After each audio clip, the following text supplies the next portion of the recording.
Good evening.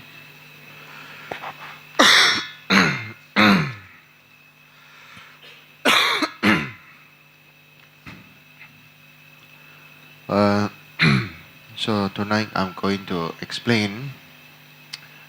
primary, primarily explain uh, about the importance of the Mahayana attitude in our daily life in this severely overcrowded modern world. Uh, for those of you who are not familiar with the Sanskrit terms of Mahayana, you break it into two: Maha as the greater, and Yana known as the vehicle. But before I go into that, there's a question from where? Hmm? Or from England. Uh, so, what is the difference between attention, awareness, and consciousness? Uh,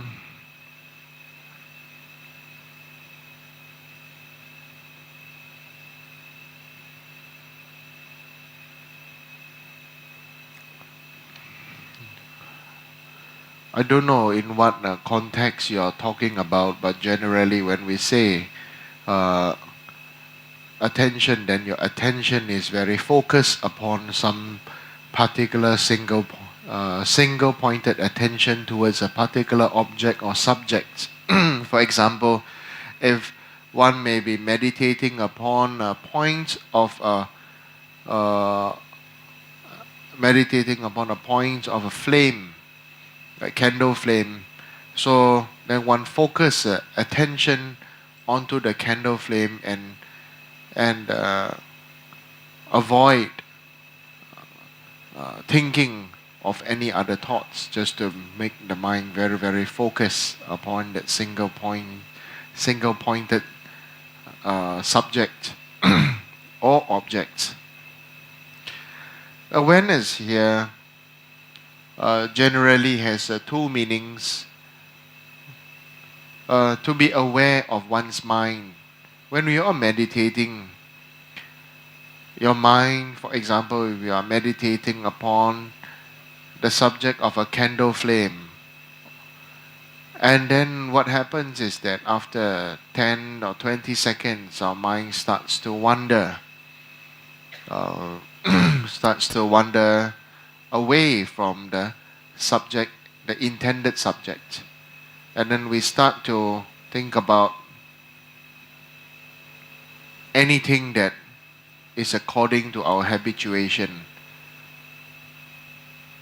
If one is in a good mood, then one thinks about what made one happy earlier on. If one is in a bad mood, one will start thinking about what one was thinking about, unhappy about earlier on. So, upon this awareness would be something like casting a net to catch the mind, to bring the mind back to the point of focus or the point of attention. The other awareness would be the awareness of phenomena, awareness that one has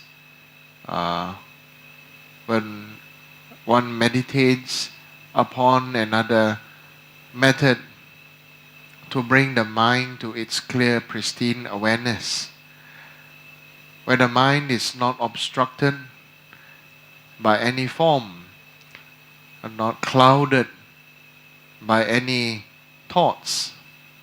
Then one's mind is as vast and clear as the sky, and just as the sky cannot be obstructed and cannot be obstructed or polluted by any smoke or clouds, or the sky cannot be fascinated by the rainbow that appears right in its midst. In its midst. So, so for ourselves, so when we need to meditate on awareness, is to bring the mind to its natural inner clear clear mind clear-minded state or awareness state where we are not bound by what we need to focus, where we are not bound by what we are not supposed to think or what we are supposed to think or what we have need to be of in attention of, and thus our mind is resting in its clear and natural state. This is a very, very important practice. Just as if one does not know how to practice in such a manner, then now one should really take one's mobile phone and switch on the camera and turn it to a video and let it point at a particular direction and just leave it. Okay, as you will see then, if we train our mind to become clear and to become aware, then our mind will become like the video lens, the camera lens, without focusing on any subject, just viewing. If the camera lens was facing, if the camera lens was facing a street and we'll be looking at the cars moving and the people crossing the road, and then as you will see that the camera would not judge and focus on whether that man would, whether these people would be well dressed, whether this would be a man or a woman, whether this lady would be pretty or not, or whether this man would be well groomed or not, or whether it is raining or not. The mind being clear and aware and unfettered by thoughts, just like the camera would, the video camera would. So we should really try to if one cannot understand or meditate like that, my advice is one should use one's mobile camera and point and shoot at particular things, just at a particular direction, and just not disturb it and let it run for a good 20 minutes, and then you meditate by looking at the recording on the camera, so that your mind would, this is what I call, be riding upon a vehicle to reach the state of non-judgmentalism. Because our mind is so used to be seeing something, so used to be looking at something, or to be riding upon something. So therefore, it is by this method, then you will look through the recording and then see and let your mind train to be looking like that. So then you will then realize that you can actually see much wider, and you can see many more things without necessarily focusing upon anything. And with this practice, one's mind actually would become more aware of one's own one's own condition, and not be taken for a ride to think about anything in particular. So then now we turn to the next question. What is the difference? And what then is consciousness? This consciousness can mean being awake, can also mean what the Western Western people like to say your soul or your spirit, when you die, your consciousness leaves the body, or your soul will leave the body. Okay? The other meaning of consciousness may also mean being aware of one's own mind, or being awake of one's own mind. You are that we are meditating in a wakeful consciousness. Okay, so because most of the time our mind, or by ourselves, we may be awake, but we are actually living very much in a subconscious state. We may be conscious, but actually we are subconscious, because we are awake, we are doing many things, but because our mind is not trained, then our mind literally is in a subconscious state. We are not really paying attention to anything at all. So we are not fully conscious. That's why I would say that it is in a subconscious state.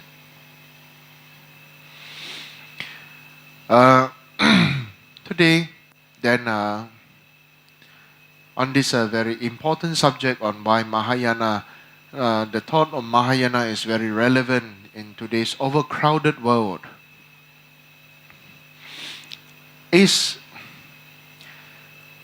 because most of us today, we live not even knowing why we are alive for.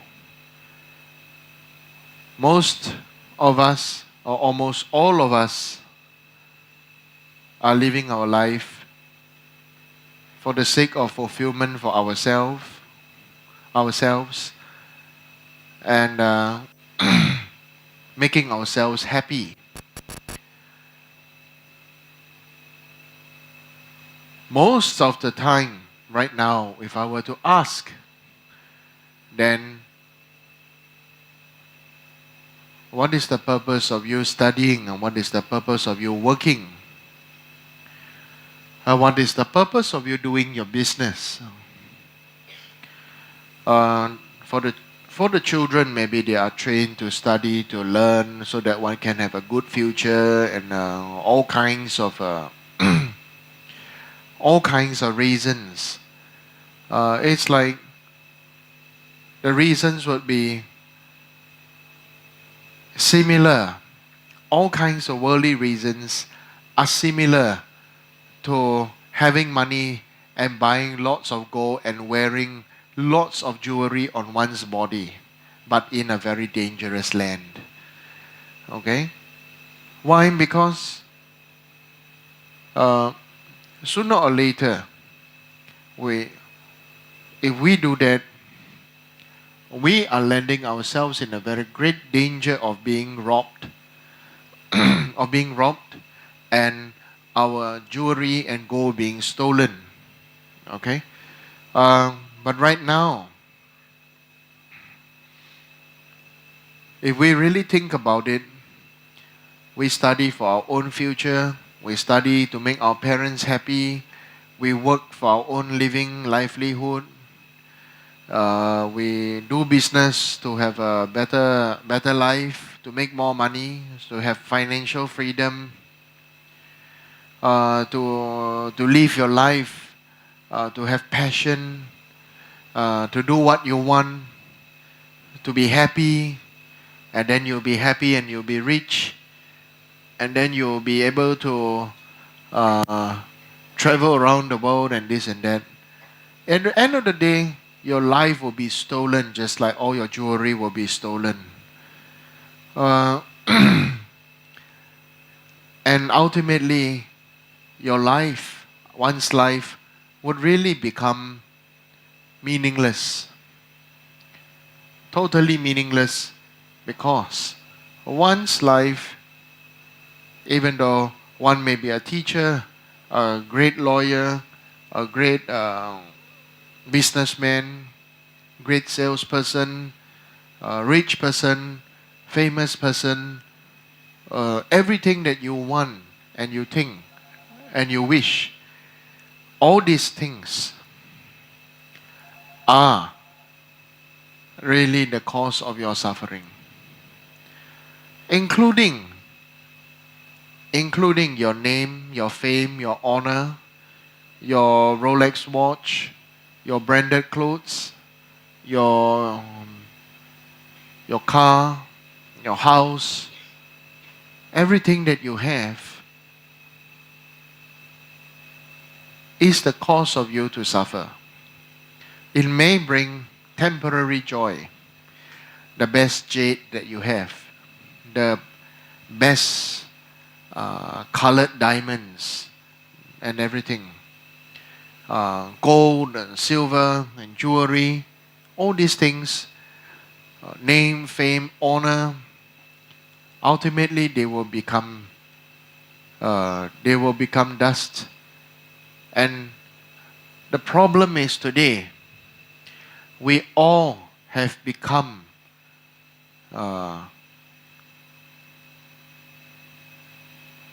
conditional.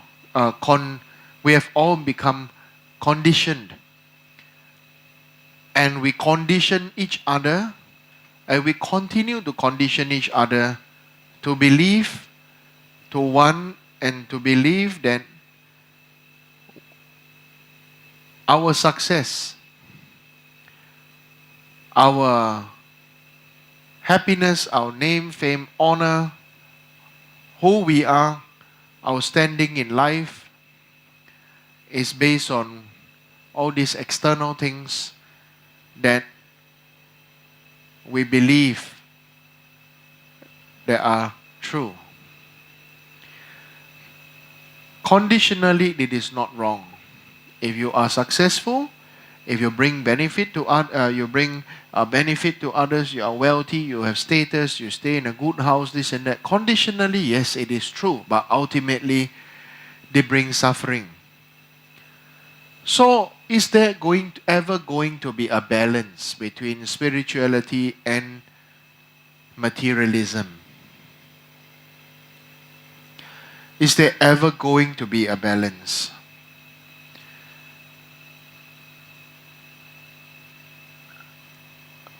The balance is actually, yes, there is a balance, but this balance is really not difficult, but really not easy too.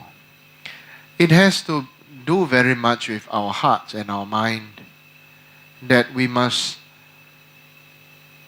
make the effort to recondition ourselves. In the Western world, another word would be to brainwash. But in another way of saying is to recondition our mind. We have to recondition our mind to start to think, why are we doing this for? Even students today, when I ask them, why are you going to school? They ask me, why you ask me? You asked me to go to school. Society make me go to school. Parents ask us to go to school. Why do you learn this? You asked me to learn. So, there is something really severely wrong in today's society. Just as how you have been brought up, you also have been brought up in this dangerous way. That is why today's society has become disrespectful. Is no more. There is no more loyalty. There's a lot of the disrespect. There's a lot of doubt. There's a lot of because we've been trained this way.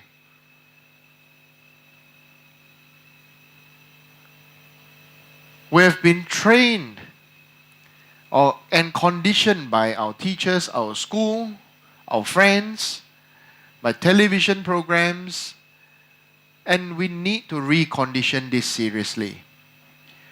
We have also been reconditioned to think that it is okay to be sarcastic, whenever there's some remark or something that happens, 9 comments would be evil and sarcastic and mockful.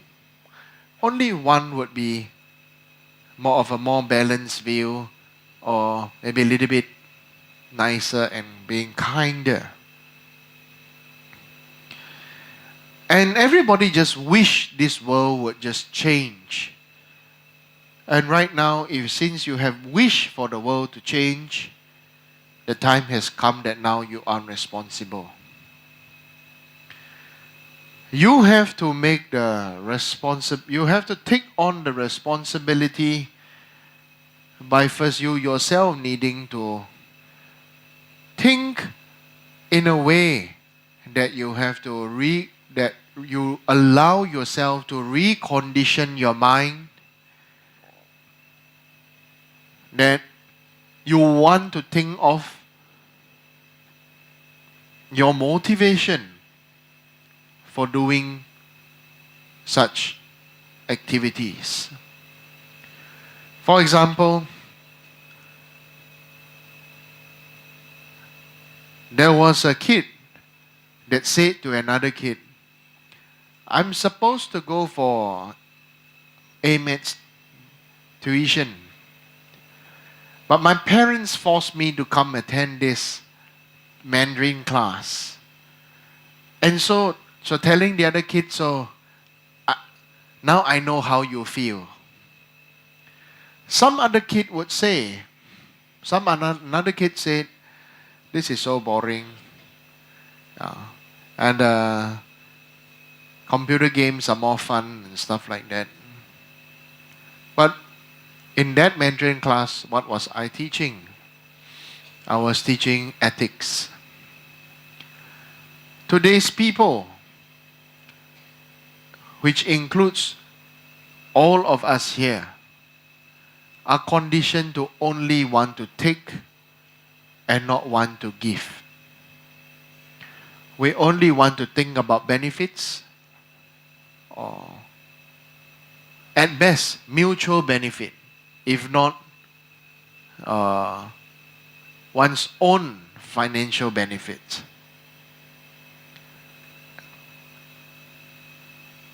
This is the cause of even more and deeper suffering. How does the Mahayana think? What is the thinking? What is the mind training of Mahayana? Is that whatever we are doing, whatever we do, we focus our attention and focus our motivation that we want to become Buddha. We want to be totally awake, because the Buddha means the awakened one, the fully awakened one. We want to become a Buddha for the sake of all beings. That would really mean that we all need, and all of us will and must need, to take a few moments to think about what we do, why we do, and how we do things. I was in China.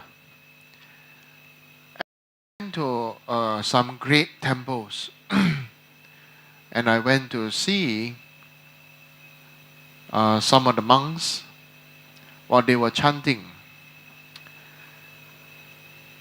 And it was unfortunate at that time. I've really felt that when I saw the monks doing their prayers, and by observing the way they walked, they were strutting around like peacocks in the temple. Okay? With their flowing robes, the way they walk, having pride.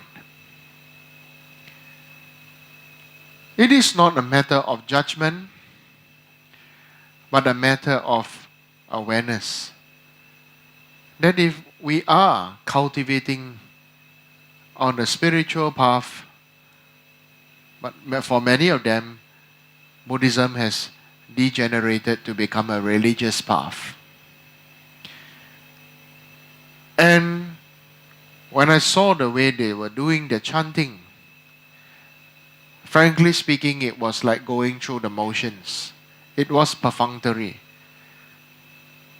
And for the people who saw that the monks were doing doing prayers, they were very happy.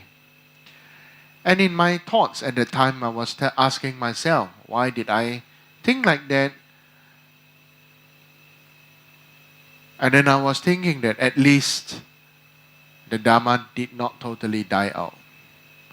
At least if the people were to be a little bit more superstitious rather than being totally not bothered by their conscience, they would really be doing a lot of harm. Just like people are already eating aborted babies, and mothers are selling their breast milk to restaurants. Okay, because if they are poor, mothers would sell their breast milk to restaurants so that the rich men would eat food cooked with human breast milk and say that this is something that will make them to become youthful and enjoy strength and vitality. Somehow, across the board for all people, wealth and status always means money and sex. Not love, but sex. So money can buy man and woman, but money cannot buy love. So what are people really chasing after? Many people are chasing after happiness. Because being judged when they were young and being told what would be society's benchmark of success. To have a good job, to have a career, to have a good job, to make money, to buy a house, to buy a car, get married, have children, and do whatever that is everybody else is doing, and finally die. And they call this the circle of life.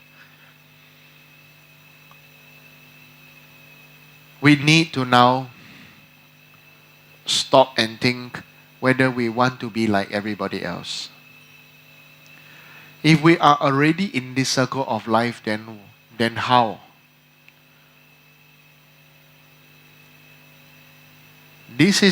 Everybody can talk about problems, but the most important path of practice is how to solve the problem.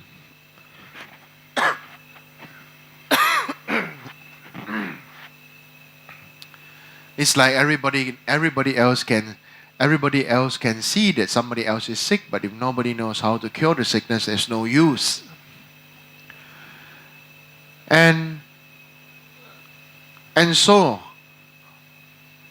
the way to go is we need to start to think, why? Why am I doing this? And what am I doing this for? Today's people are totally living like animals. Today's human beings. Intelligent animals who have become cunning and clever and out to outdo each other. Many even in the name of religion and God. And this is really sad and mistaken.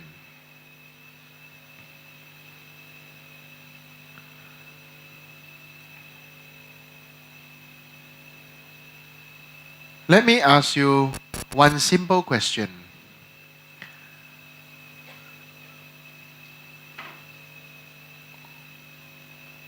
Do you feel shy when you look at a little baby that is naked? Do you feel shy? Will the baby feel shy being naked? Will the child, when it's growing up, maybe up to 3, 4, 5 years old, run around the house sometimes naked and not knowing what is shyness if you don't tell the child? Right? Most children, if you don't tell them shame or don't tell them you don't tell them yucks, the child is totally normal. Because the child is not polluted by concepts. But somehow, you dress yourself up so much, but when you find your loved ones, your main focus is to take everybody's clothes off, and even your own clothes off. Fundamentally, what does it mean? Fundamentally, it means you are also tired of covering yourself up. That means you know subconsciously that removing your clothes is the removing your walls. Somebody asked me in Tantra, why did the Buddha, this Samantabhadra, why is he sitting naked? Because I said there's nothing to hide. Only you focus, or some people ask me why is Mother Tara topless and wearing only jewels? I said because there's the beauty that you offer her is the beauty that you impose on her. She is manifesting like that because you believe that such jewelry is beautiful. But she is naked is because the best beauty is being natural and having nothing to hide. To be that your own human body and your own innate, compassionate human Buddha nature is the most beautiful thing of all. But we are living in a society where bitching others and being sarcastic to others is considered fun. And even the way one talks is really conditioned by trying to make other people laugh. Who can make other people laugh is more successful, or something like that. So many people say, Lama, I want to practice Dharma, so I want to be happy. I want to tell you that is wrong. And whoever told you that practicing Dharma would give you happiness? Buddha said all beings don't want suffering and want happiness. But Buddha did not say practicing Dharma will make you happy.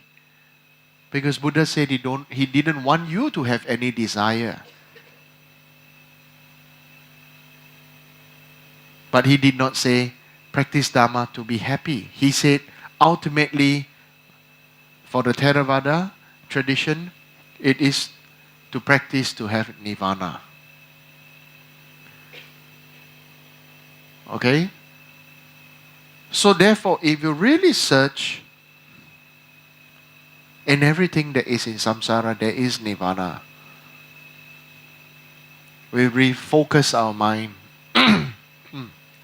So, on this point about the Mahayana attitude, we want to become Buddha. So, the ancient people, the Asian method of training that lasted for more than 2,000 years is correct.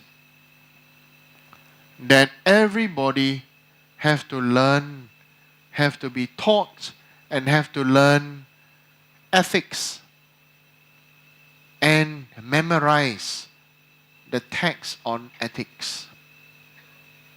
And this is not even Buddhism.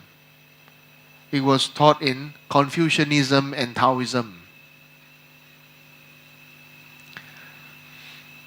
But today's world, we have gone through series of change. from the world being bound by ethics, then came another group of people who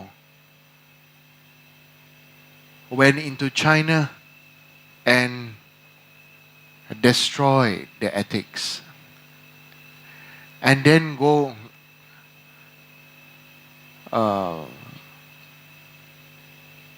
going into some time later, Cultural Revolution. And then going to a new time, new era of materialism. And now going to a new era of going into re-looking at ethical lifestyle and conduct.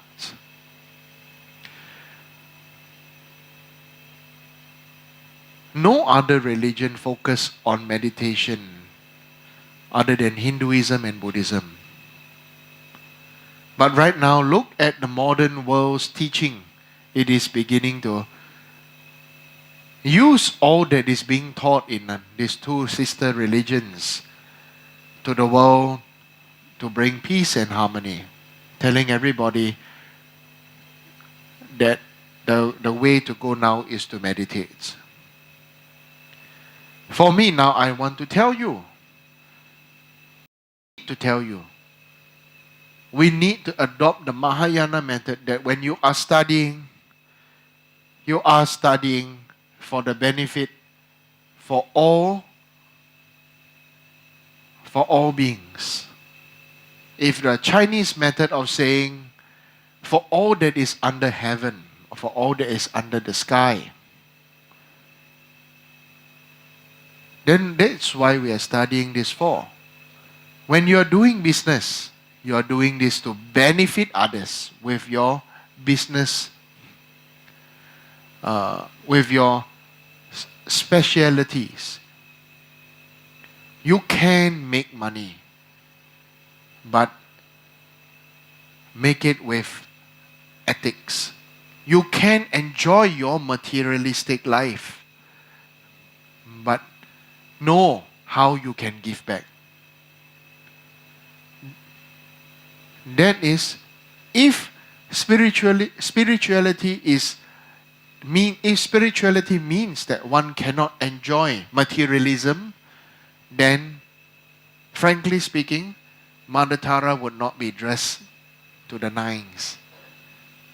She would not be dressed in a jewelry and silks. She will not be appearing to be beautiful and all made up and well groomed. Everybody would need to look haggard and dirty and dusty, and then maybe have to look poor to let people have the idea that one can only be spiritual if one appears in that way.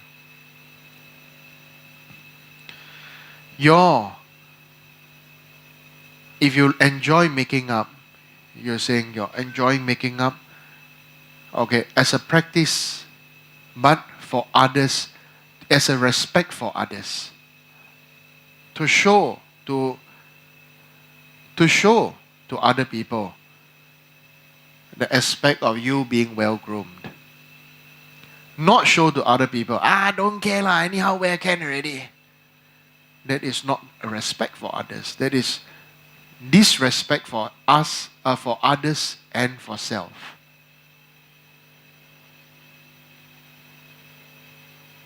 Okay? It is okay to wear old clothes, but not okay to wear dirty clothes. So, respect. Whatever you do, the base is respect for self and others. Honoring yourself and others. If you don't know how to respect yourself, how can other people respect you? If you don't know how to respect others, how can other people respect you?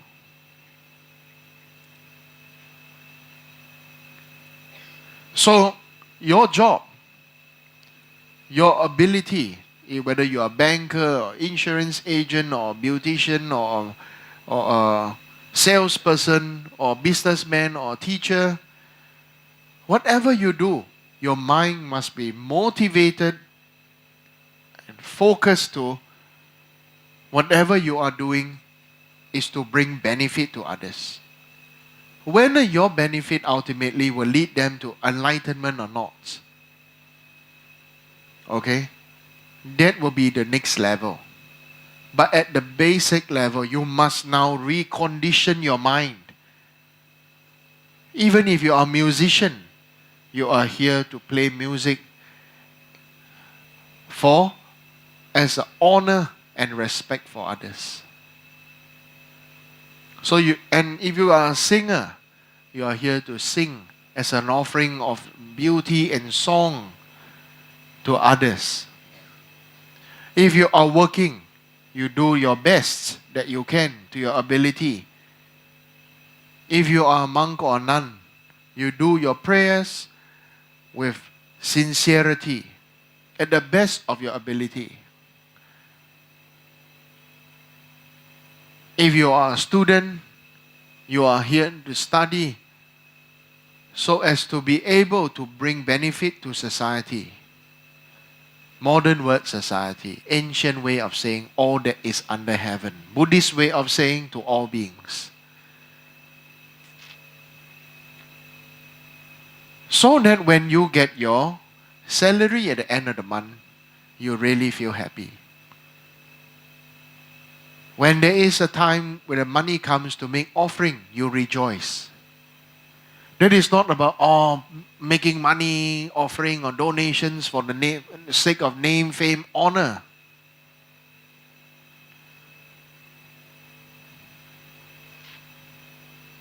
This is not right.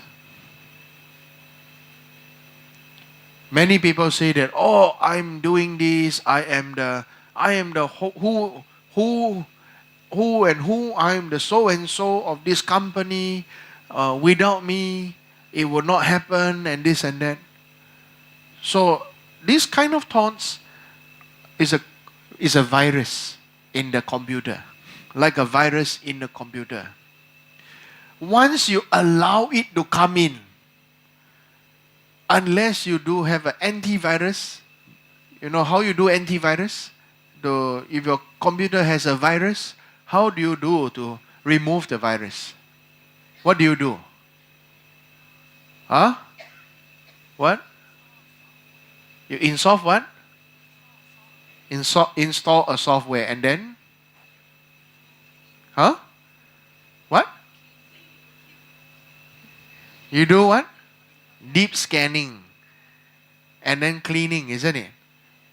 So installation of Dharma, of ethics. You need deep scanning by meditating. Scanning take long time? Scanning take overnight at least, if it is a deep scanning, right? And then after that, they will capture your virus, isn't it? And if you don't buy the program, the full program, if you download free, they will only capture and tell you all the things that are there. But they will not delete your virus in your computer, correct? So that means you need to have awareness, and it brings to your awareness. Deep scanning and bring to your awareness. Then you need the practical application of Dharma to remove this virus. So you see, how I make my life Dharma is whatever I see, I use Dharma experience in everything. Some people ask me, Lama, how come you know this? How come you know that? Frankly speaking, I don't know. I don't know how to make posters. I don't know how to do this. I don't know how to do that. But the main thing is, am I doing it for myself or am I doing it in my mind, my motivation? It's whatever I do.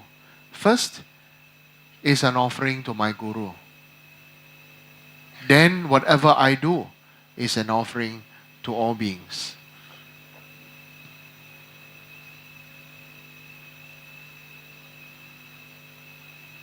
You don't even want to offer homage to each other as a future Buddha. You know, when you see each other, you You don't know which one of you is a Buddha, you know. Even you see the Lama. And the Lama sees you, you know. Hey. You know? Yeah. My dog, if my dog sees me, he will come and wag the tail and very happy, come, you know. So, some humans really even so numb, worse than animals. They're just so used to other people uh, going to them, but they don't know how to offer a homage to each other. Much less shake hand or touch each other. You know, you go and eat and then your leg accidentally touch the next person's leg, and then immediately your leg go, eh, ee. Or when you go eat, you eat and then your elbow touch it, ee. Huh? Right? Western culture, also very strange to me. Everybody have a own fork and spoon, and nobody shares food. Everybody have their own thing. Asian culture, still not so bad. Everybody share common one. Then they say very dirty, your saliva, my saliva, everything. This is called mutual kissing. Food orgy on the table.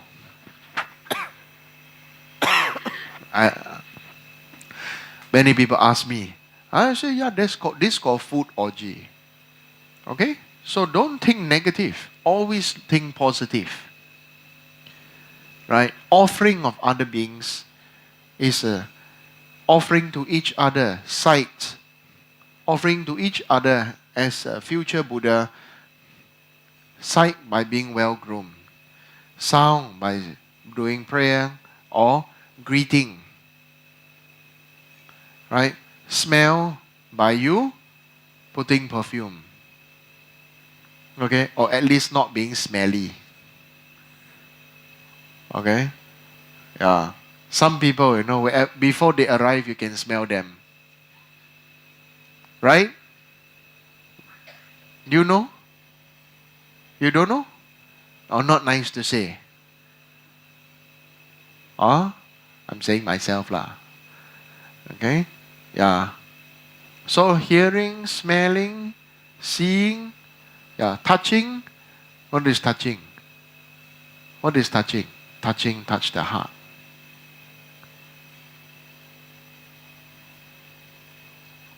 Okay? This is in a tantric teaching says bliss by seeing, bliss by smiling, bliss by holding hand. Bliss by shaking hand, holding hand. And people feel happy in this, the inner bliss.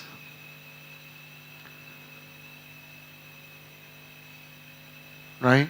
So, main thing now, really you and I, you have to train.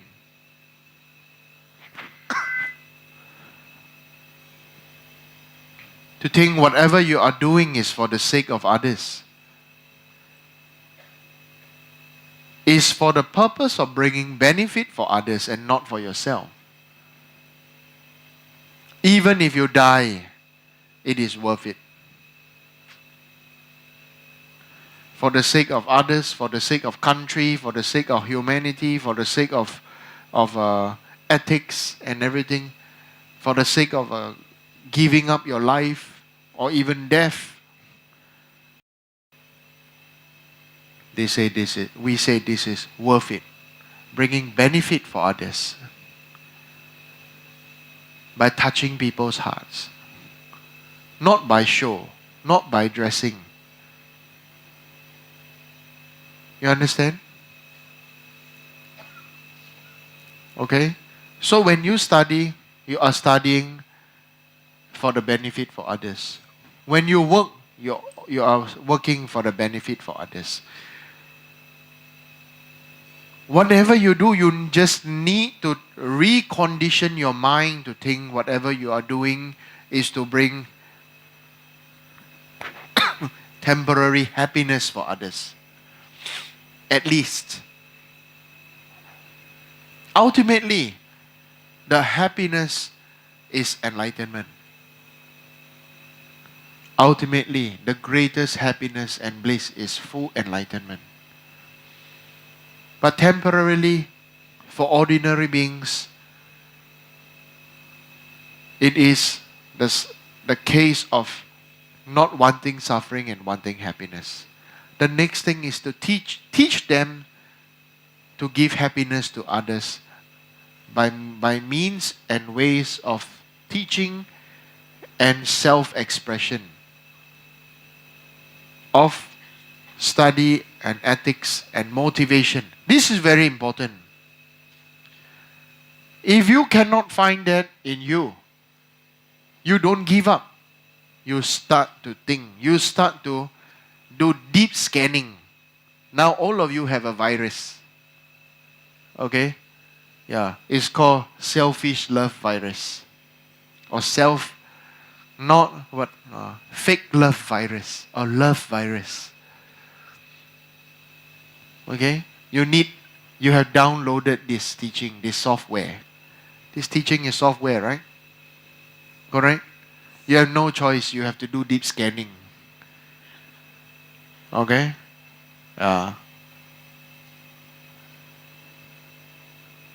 After you've done the scanning, you have to now rethink the way you live your life.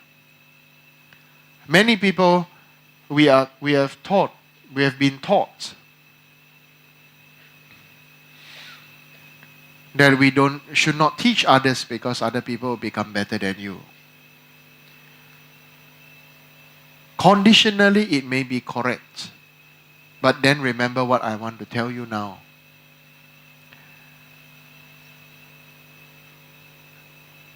Everybody wants to be a star. But the greatest star is the star that makes everybody else the star. You understand? Right? We may have the know-how, but no karma to achieve it. So share. And learn, and we have to allow ourselves to rejoice. We actually don't need to learn how to rejoice. Because we know how to rejoice when other people tell you some good news from your friends tell you good news, somebody that's close to you tell some good news, you feel happy. You clap your hands, big smile, big hug, you rejoice. Or something that happened to you, you rejoice. You know how to rejoice. So you just need to allow yourself to rejoice. Just like now, you need to allow yourself. Allow yourself to grow. Spiritually. Okay? And allow yourself to grow. Allow yourself to enjoy your material wealth, but share whatever you know. Share whatever you have.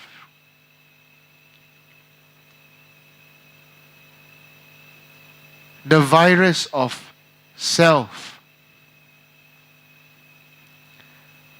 according to the Mahayana,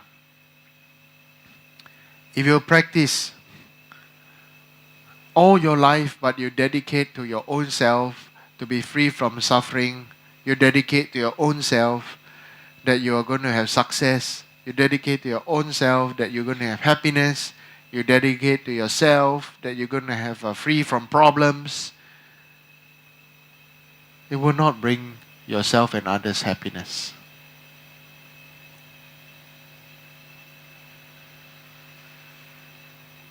But that does not mean the basic level of Dharma practice is wrong. May I be well and happy. Okay. So the Theravada Buddhists, they chant and pray like this. It is not wrong. Conditionally, it is right. Beings need to feel a sense of security. But haven't you had enough of that?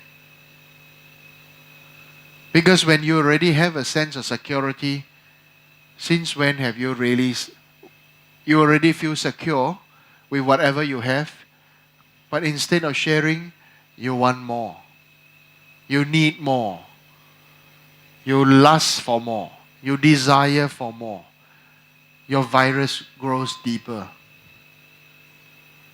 My own family, my own parents, my own wife, my own husband, my own children, my family name, my family wealth, my family property, my family business. It's all mine. You don't know how to relax anymore, or you don't even know how to even bring you to the nice place, seated amongst lotus flowers and in front of the lotus pond to drink a cup of tea. Your mind think, how I can make the lotus grow more so I can sell the flowers? Or how I can make the lotus grow more so I can get a lot of lotus seeds and make money? You see? You understand what I mean? You miss the point.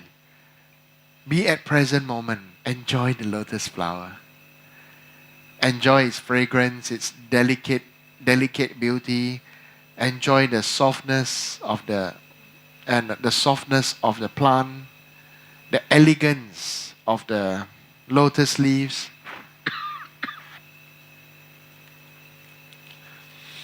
This is very important, that we must allow ourselves to enjoy the present moment and always wish and pray with our mind for bring the benefit for others. So you need to teach your children to first why they are studying. Like when we were young, our parents only taught us, you study, whatever you know is what nobody can take away from you. Can take away your house, take away your husband, take away your wife, take away your name, take away your fame, take away your car, your property, everything, but nobody can take away your knowledge. So you see, the focus was always on yourself and your knowledge. And it seems like your knowledge is used to acquire more things. And which what I earlier said to you, today's society, okay, we are being packed, okay, against, our success is being tagged against what we have, what we wear, who we mingle with. That is wrong. We must allow that to roll off ourselves, our body, speech and mind, and let it drop into the mud. Many people say, when they focus on the lotus, they say, oh, the lotus is beautiful, symbol of Buddhism because it grows out of the mud unstained by its fault. Everybody knows how to say that.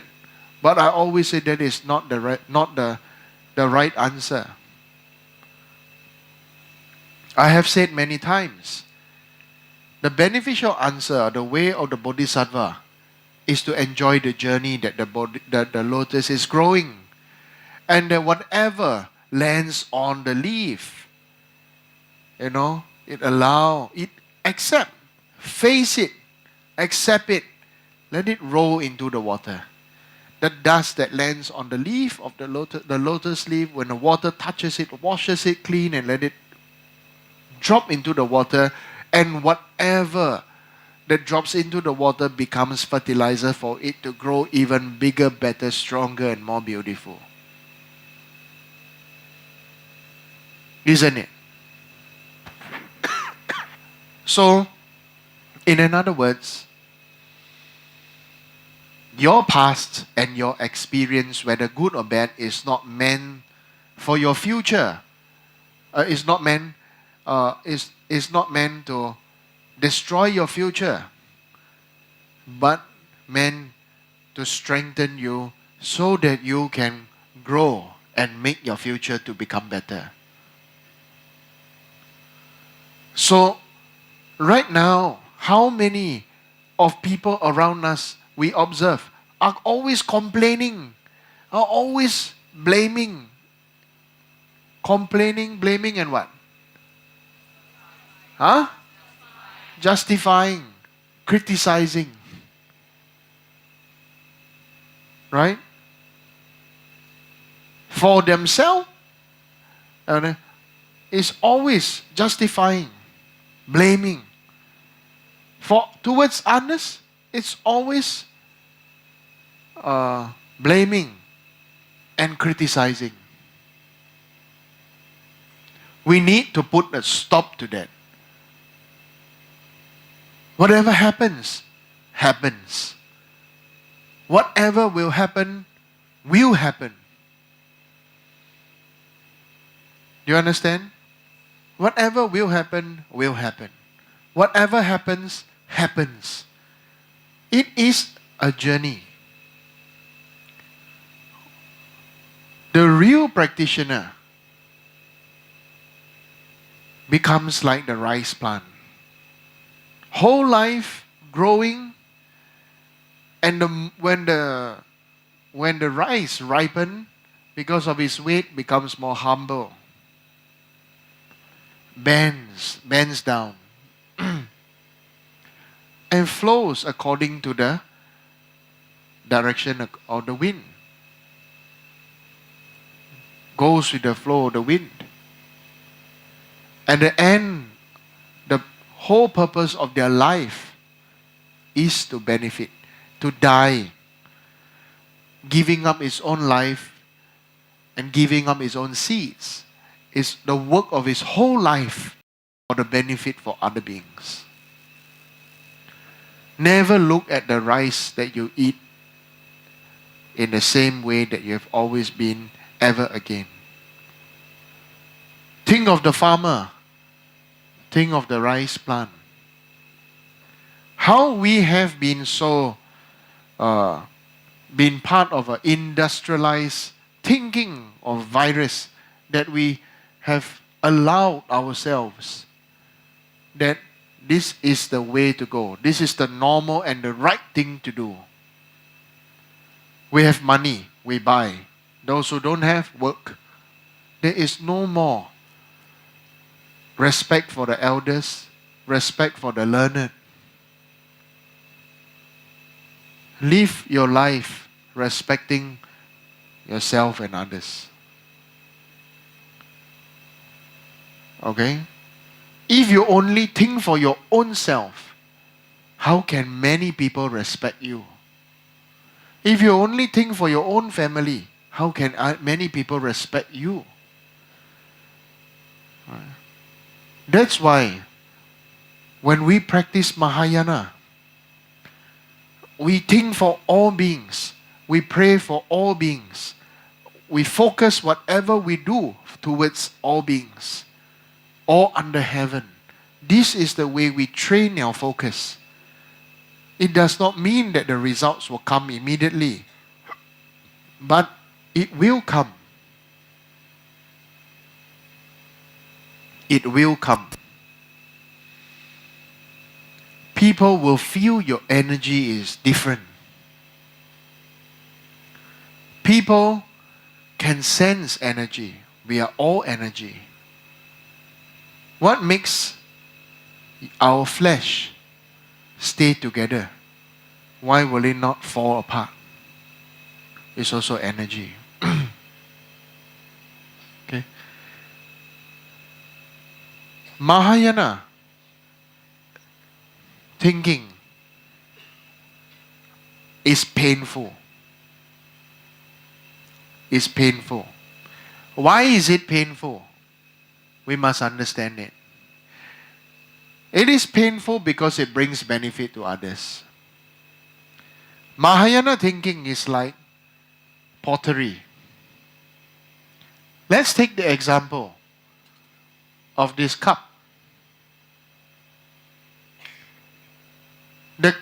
We say in mind training, we have to train our mind to become soft and pliable, to be like the clay, isn't it? Isn't it? Right? Right? If you read the Lamrim text, and it always says, all the lamas, all the Rinpoches, the enlightened gurus always say, that the way to happiness is to train our mind to become soft and pliable. But now I say, the way to ultimate happiness is to allow other people to shape your mind. Who is these other people? This is important. First, you say don't allow other people's society's thoughts to shape your mind. Now you tell me to allow other people to shape my mind. Who is this other people? Who is this other person? This other person is the person who has the mind for others. The great sages, like Lao Tzu, like Confucius, like Buddha. In their mind, in their hearts, in their nature, whatever they do is always for the benefit for others, for society, for all that is under heaven in their perspective, or for all beings in the Buddhist perspective. For such a person, or for a potter who thinks of creating a cup for other people to drink, does a potter think of making things for him to keep at home? Let me ask you. Crazy? Potter to make many, many different things just to decorate his house, everything. Or a potter makes things because other people have some use or some idea that can improve certain things in the past. So the potter makes something, isn't it? So what does the potter have? The mind of others. Creation of something for the mind of others. So, first we need to make and train our mind to become soft and pliable. And before it happens, we need to wash our mind. Just like clay, to make the clay to become very fine, naturally when it comes from the earth, it's got pebbles, it's got bigger pieces, rough pieces. They have to wash it, okay? Wash the clay, okay, until it becomes muddy water. And they have to sieve it through wire meshes, okay, and finally through cloth, okay, and let the milky water strain through. After that, to let it settle down and then remove the water. And then have to let the clay, okay, now that is the secret, which nobody knows. The best clay is the clay that after it has been washed, after it has been washed and sieved and have been removed of all excess water, it has to be stored. Left alone in retreat, in meditation, the longer it is, the better the quality. But it is still soft and pliable. Similarly to us going into retreat. The longer our retreat, the more we do deep scanning and the removal of obstacles and the removal of coarse thoughts of self, things that are heavy and dense, they have to be removed. Okay? It goes through a process of reincarnation. Clay with water, wash everything off. After sieving and after filtering, becomes murky water, and then after that sitting, okay, and then after that removing of all the water, that clay itself needs to go through a stage of meditation now. The longer it sits, more excess water and all everything it sits to become very fine, very, very dense, and very, very pure, and very, very packed. And it will come after when the time has come that the potter, the master potter will come retake that clay. We have to make it soft and pliable again to make it for the benefit for others. But in the Mahayana, so these are all the trainings. The final training is taking on coloring and everything to allow, called manifesting for the sake of others. Okay? Some who like this, some who like that. Okay, the potter, the clay itself, the clay itself has no form, has no wish. But it is the humans who want to give it certain decoration and this and that. And therefore the clay accepts the manifestation to want to be wanted for others. The worst process now goes through the long time of firing or burning. You want to be a final great benefit for others, you need to go through burning. You need to go through the burning, the test of our own. Who burns you? Nobody burn you. You burn yourself. You are upset. You burn yourself. You're jealous. You burn yourself. You are angry. You burn yourself.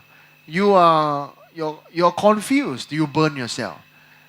Many things. At first you are okay, then after that you allow yourself to be not okay, then you doubt arises and this and that and stuff like that. Okay? The burning time is the time that is of awareness.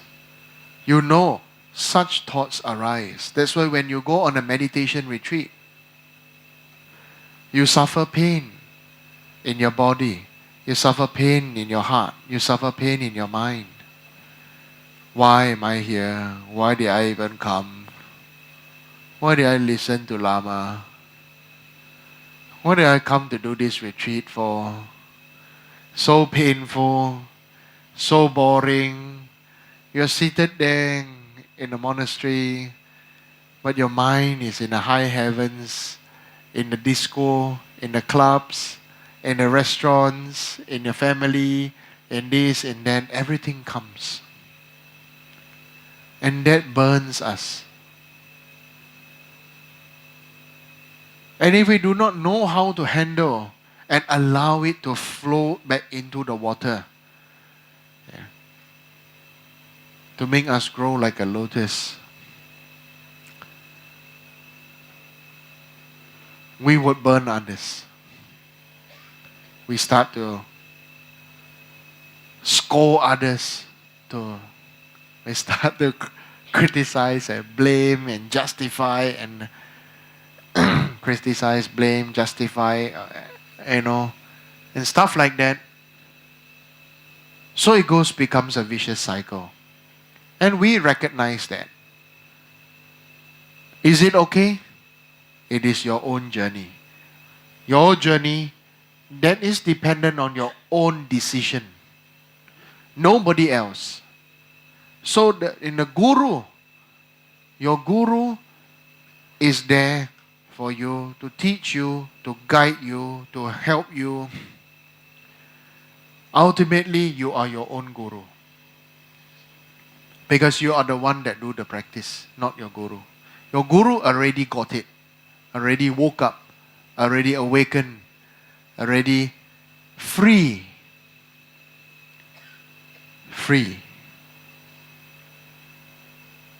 Already manifesting for the benefit for others. Like that. Ourselves must now aspire to be like that.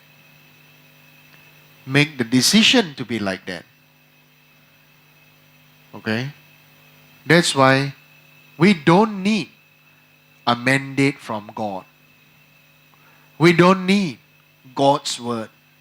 Nor do we need somebody to say that it is who say what, or guru say this, guru say that. No need.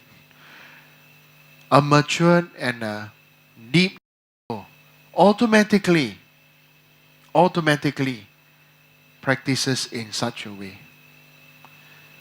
There's no need or to wait for divine instructions, for it flows from the heart. Because your heart now thinks for the benefit for others. Anything else is but a distraction. Anything else is but things to slow us down, to drag us down, drag us from being free. So this is the decision that we all need. Just imagine in this overcrowded world today, if everybody thinks for everybody, or everybody thinks and does for everybody, this world will be at peace. There will be great security amongst the masses. But such can only be achieved when we try and do it ourselves first. That's why in this samsaric world, there is such a thing known as community. For the Dharma practitioners, there's this Dharma community to try first to practice with each other, where all those beings who are on the same path, on the same goal, same mission, same journey, can practice freely with one another. Without judging, without criticizing, without blaming. Okay? So, realize that the whole world today thinks only for themselves. They only think about, when they see other beings, it's only about what this other being can do for themselves. What they can do out of this to make more money for themselves, and this and that. So ultimately, all that they have will bring them more suffering. But if all that you do has the motivation and the heartfelt mindset that whatever you do is for the benefit for others, you focus and remind yourself every day, few times. Take a moment, few steps back. Okay? Even if you're selling insurance, even if you're a hawker selling food and everything, you think it is for the benefit for others. Then your life will change from the core. There will be a shift in the energies within you. There is no need to force a change or force appearance of a practitioner. The practitioner is already here. Like you are all practitioners here and already here and now. Okay? Thank you. So tomorrow night there's a chanting, and a Saturday there's a Sangata Sutra chanting. This is very important because especially for the Sangata Sutra, many people are feeling poor, financially poor. But when you recite the Sangata Sutra, all kinds of wealth will come. The most important wealth is the wealth of space in your heart. Okay? You see, it's a very strange thing, yeah? I want to share with you. Everybody get everything, do anything to get money, right? Correct? But when they have money, what they do? They buy a very, very big house with very little people staying because they want space. So, we need the blessing of the wealth of space inside us. So we are inside the cave or inside some place meditating, but we feel there's a great space. The basic space is experienced every day in you, especially when you are in turmoil. Every day you face some kind of turmoil, you know? Stomach ache, you go toilet, right? You close the toilet door. You're in some kind of turmoil in your body. And when you are releasing your stress, releasing your impurities, right? What happens? You have a sense of inner peace, right? So when you're inside there, you may be alone in that very small space, but you feel that you have your own space, right? Correct? Right? Yeah. So that's why, if you can do that when you are in the toilet, you can do that when you are in meditation.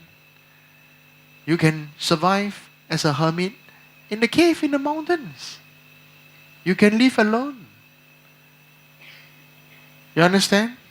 Right? That means you all can offer mandala by offering your inner space. So by all doing this kind of prayers, this kind of recitation, we accumulate great merit because we are repeating the word of Buddha. Because Buddha, why there's a great merit, why there's a great cause, why there's a great seed? Because Buddha never taught any Dharma for himself. Buddha always taught Dharma for others, never for himself. You understand now? That's why any sutra of the Buddha, the 84,000 teachings, you pick up to read out loud is great merit. Okay? And you feel, if you have taken initiations, then as the Buddha, saying this teaching, or if not, then it's good that you arise as a deity, and then the Buddha is in front of you, Shakyamuni Buddha, and he's saying this to us. Right? So we are going into a new dimension where it is a quicker and a deeper and a brighter and a clearer dimension. So we need to live in a multi-dimensional life. Don't worry. If you practice properly, you won't become schizophrenic. Won't become xiao. Okay? But if you don't have initiation and you do everything according to your own whims and fancies, what power xiao? Okay? Sure, you will become crazy, you will become mad. Okay? I ban you, power you. Okay? Guarantee you. Okay? Good night.